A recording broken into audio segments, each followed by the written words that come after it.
প্রথমটা ছিল রাষ্ট্রপতি major general Ziaur Rahman BU এবং তার অনুসৃত নীতি ও কর্মপন্থার প্রতি আপনার আস্থা আছে কি না। That was the question. অনেক বড় কোয়েশ্চেন। রাষ্ট্রপতি মেজর জেনারেল জিয়াউর রহমান এবং তার অনুসৃত নীতি, ভ্যাগ কোয়েশ্চেন, সুনির্দিষ্ট প্রশ্ন না। ওনার অনুসৃত নীতি তো অনেক কিছু, সবটার উপর আপনি একমত কিনা এই প্রশ্ন জিজ্ঞাসা করা হয়েছিল। সেখানে 3,78,00,000 লোক ভোট দিয়েছে।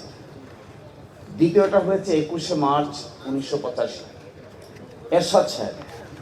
এরশাদ সাহেব যেটা নিয়েছিলেন, আপনি কি রাষ্ট্রপতি এরশাদের নীতি সমর্থন করেন এবং আপনি কি চান যে নির্বাচনের মাধ্যমে একটি বেসরকারি সরকার গঠিত না হওয়া পর্যন্ত তিনি এই প্রশাসন পরিচালনা করবেন? তাহলে প্রথম পার্ট কি, আপনি কি রাষ্ট্রপতি এরশাদের নীতি সমর্থন করেন? নীতিটা কি? ভ্যাগ প্রশ্ন, সুনির্দিষ্ট কোয়েশ্চেন না। নীতি কি আপনি তালিকা করেন এখন? কোনটা নীতি, কোনটা সঠিক, কোনটা বেঠিক, কোনটা রাইট, কোনটা রং, লম্বা কথা।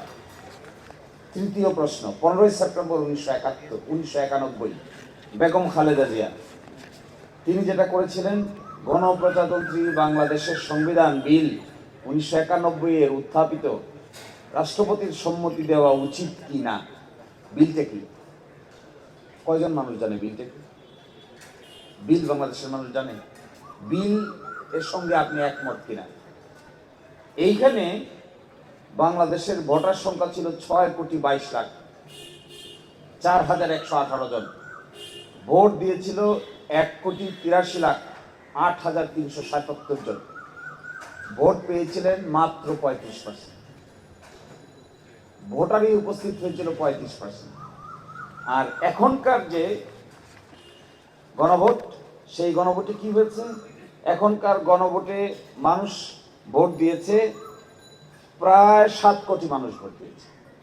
ভোটার সংখ্যা ছিল 12,76,00,000। ভোটের উপস্থিতির হার 60%।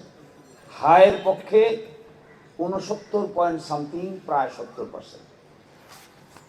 তাহলে বেগম খালেদা জিয়া 91 সালে যে গণভোট দিয়েছেন, সেখানে ভোটার উপস্থিতি হয়েছে 35%।